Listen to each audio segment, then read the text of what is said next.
It is a world forged by fire and ice. A primeval landscape where extraordinary creatures have evolved.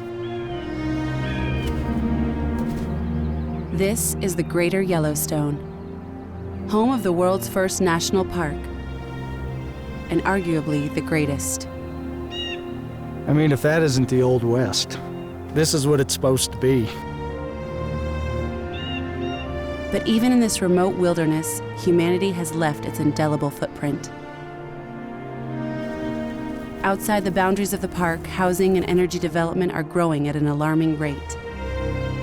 And the habitat these animals so desperately need to survive is disappearing.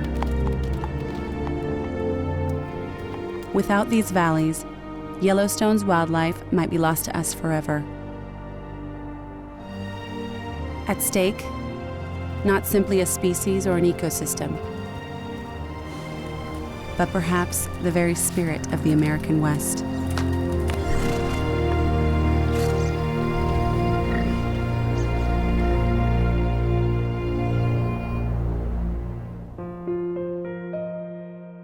The Greater Yellowstone spans across Idaho, Montana, and Wyoming, throughout America's Rocky Mountains.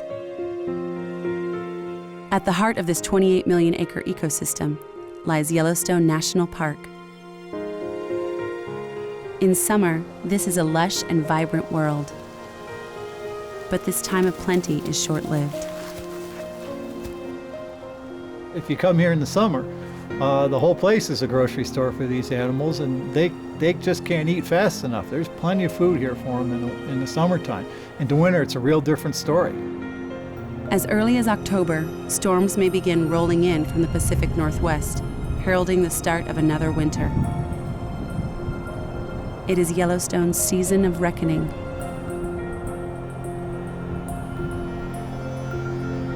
In winter, the park can be buried beneath up to 50 feet of snow, blanketing the grass and plants animals need to survive.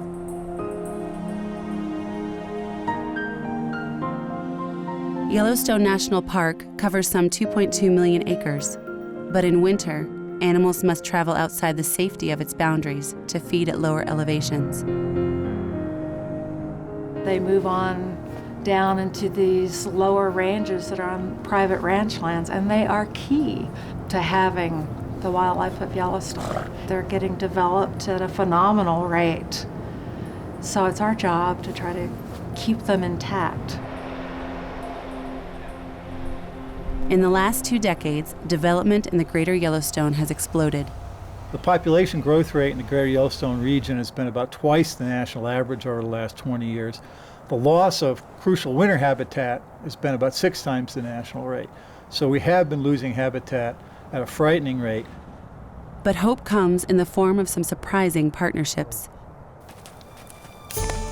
There's a real convergence between ranchers and conservationists when it comes to protecting Yellowstone's wildlife, because we want what they want. We want to protect the land. We want to keep it in this traditional lifestyle where cows and wildlife can cohabitate and keep these areas from being developed. So there really is a coming together like you don't often see.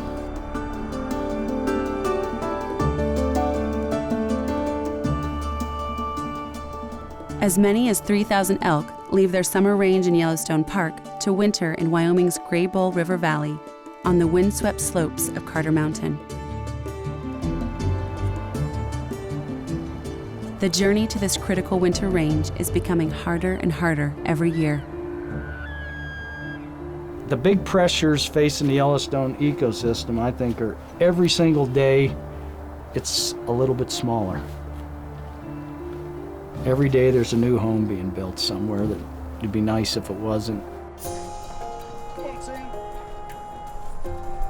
Jerry Longobardi has spent the past 30 years protecting this migrating elk herd and their winter range.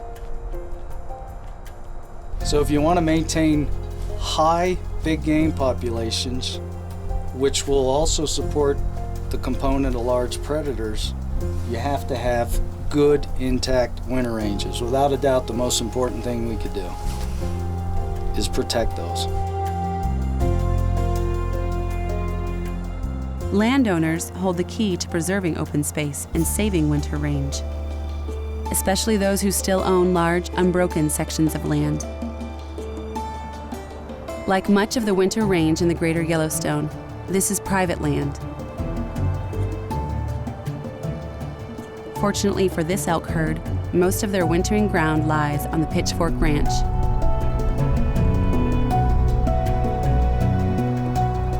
Working with the Nature Conservancy, the current owners of the Pitchfork have put the majority of the ranch under a conservation easement, which allows ranches to keep working the land, but guarantees that they can never be developed or subdivided.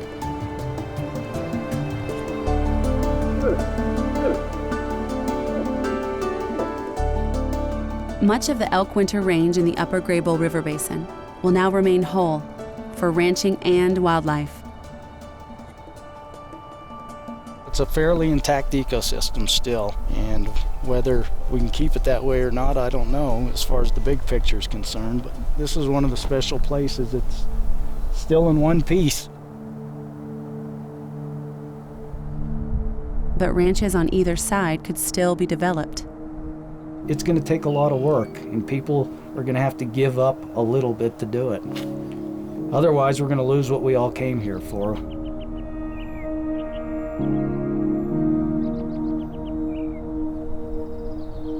Residential sprawl is only part of the development that threatens the greater Yellowstone. Some 500 miles away, on the southern edge of the Yellowstone ecosystem, the vast upper Green River Valley in Wyoming reaps more than $4 billion a year in natural gas. In the last decade, drilling here has accelerated at a record pace, which is bad news for the wildlife that lives here. Wyoming harbors a critical core of pronghorn populations. And in the greater Yellowstone, this is their most important wintering ground. Rick, this is Pete. We've got some pronghorn information for you when you're ready. Over. John Beckman and Pete Coppolillo have been studying and tracking the pronghorn population here. What we're trying to identify is how fragmentation of landscape influences pronghorn survival and movements and use of winter range. Their research includes mapping pronghorn movements so that they can identify the most critical areas for wintering wildlife. Places that energy developers can work around. One of the big things that we're starting to see with our research in this area is that as the infrastructure, so well pads and roads, start to encroach upon critical pronghorn winter range, we are starting to see some evidence of abandonment by pronghorn in those areas. What we're up to right here is to try to find ways that energy development can coexist with wildlife.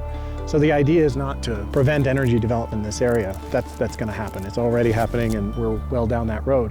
The idea is to figure out what are the critical parts of the energy development process that can allow pronghorns or mule deer or other species to persist. But John and Pete don't have much time. Just 45 miles south of Pinedale is untouched sagebrush country. This is Big Sandy recreation area, and this is what a lot of the area around Pinedale used to be like before it was developed for gas.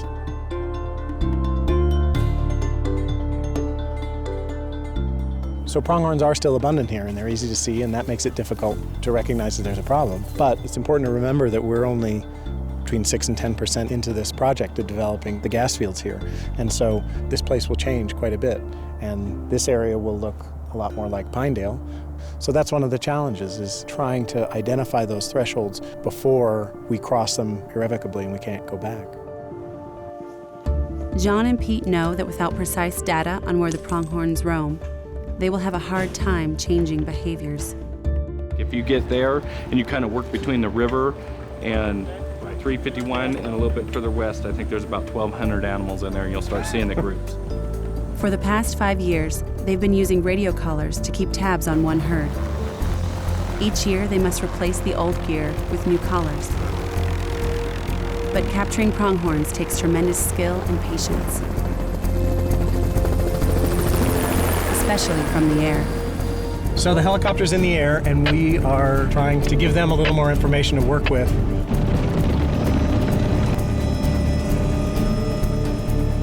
pronghorn can run up to 60 miles per hour. So it can be a delicate and tricky operation to capture one safely.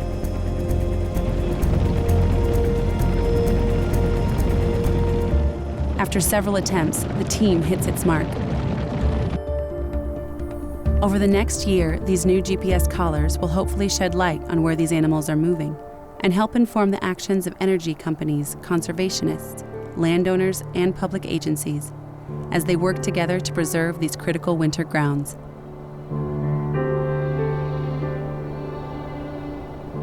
If you think about it, we've got over 6 billion people on this planet, and so this is a phenomena and a type of activity that's going to continue to be important globally, not just here. As humans have a larger and larger footprint, and so if we can generate data and get people to understand that we can have coexistence, then that would be a very good outcome.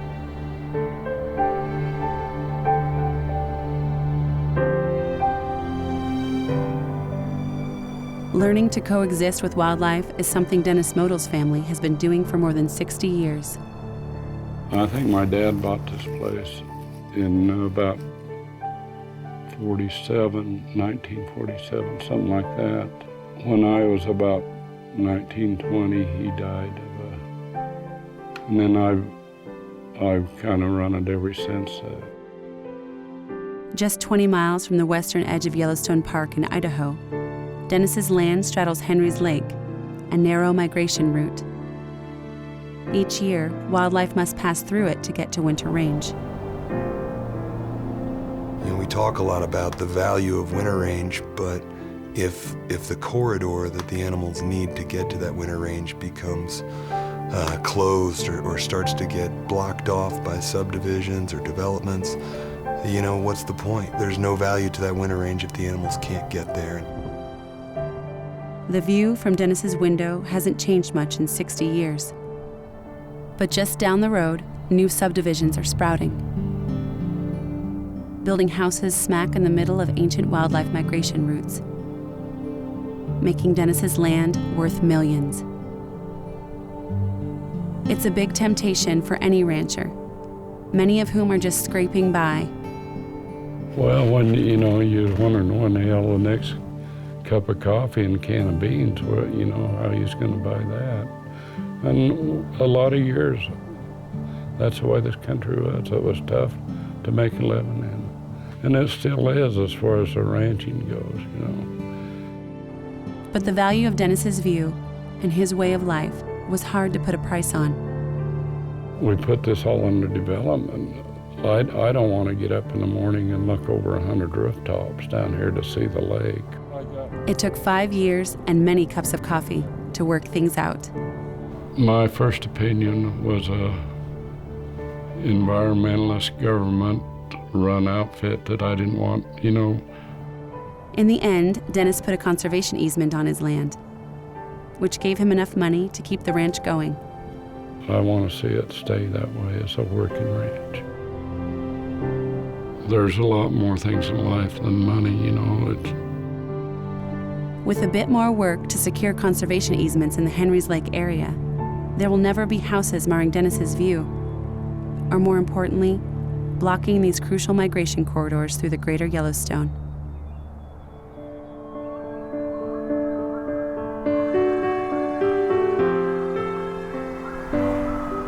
From Idaho to Montana to Wyoming, we are recognizing our common values throughout the greater Yellowstone. We have the tools, the know-how, and the vision.